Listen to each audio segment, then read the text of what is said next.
好，我哋今日人物度咧，我哋講周星馳，究竟佢係一個喜劇之王啊，定還是一個片場暴君咧？喺佢身上，我哋有冇嘢係可以學習，定還是需要借鏡咧？好啦，講起周星馳呢個名咧，我諗華人社區係無人不識嘅，個個都識佢。佢點樣由一個茶餐廳嘅外賣仔搖身一變成為一個身家過10億嘅電影大亨咧？咁啊，但係咧佢一心咧細個嘅時候咧，好中意李小龍。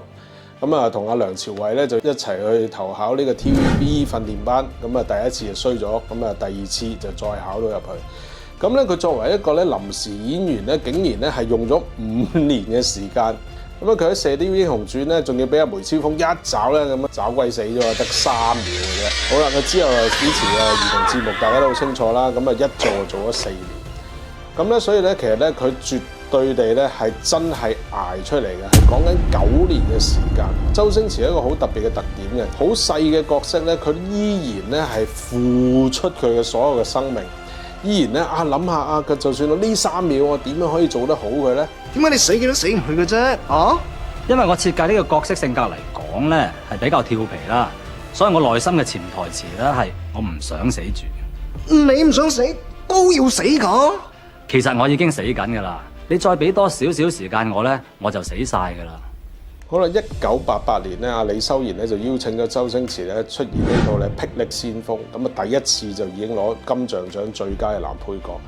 咁啊之後都唔使講啦，賭聖啊、唐伯虎點秋香啊、食神啊、少林足球一部比一部爆紅。好啦，咁啊90年啊唔使講，賭聖票房4132萬2001年少林足球咧全球嘅票房咧超過5000萬美金。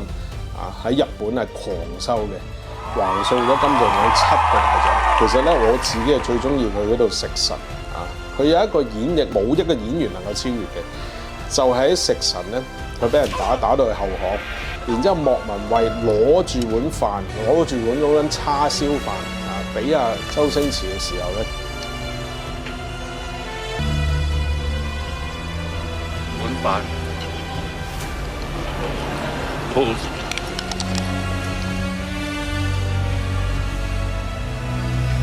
喺道家思想，大音希聲，大將無形。周星馳嘅幽默咧，表面上好似無厘頭，其實暗藏咧呢啲小人物嘅深刻觀照。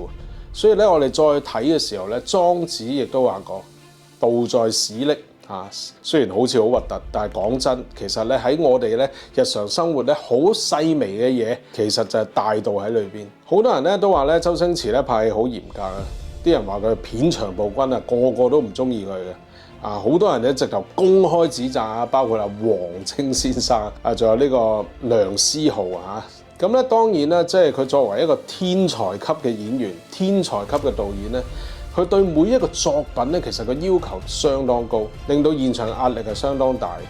咁但係呢種嚴苛咧，其實咧從來都唔係針對人，係針對事，而佢係令到呢一個作品咧可以咧完美呈現俾我哋呢啲觀眾，所以呢一份係一個完美嘅執着。好啦，呢個係未經證實嘅，但係咧有傳周星馳咧當年咧係咧因為咗救一個小朋友咧而捐咗佢骨髓，所以佢而家滿頭白髮。佢亦都喺呢幾十年裏邊咧捐助咗好多嘅內地學校，支持咗好多嘅教育事業。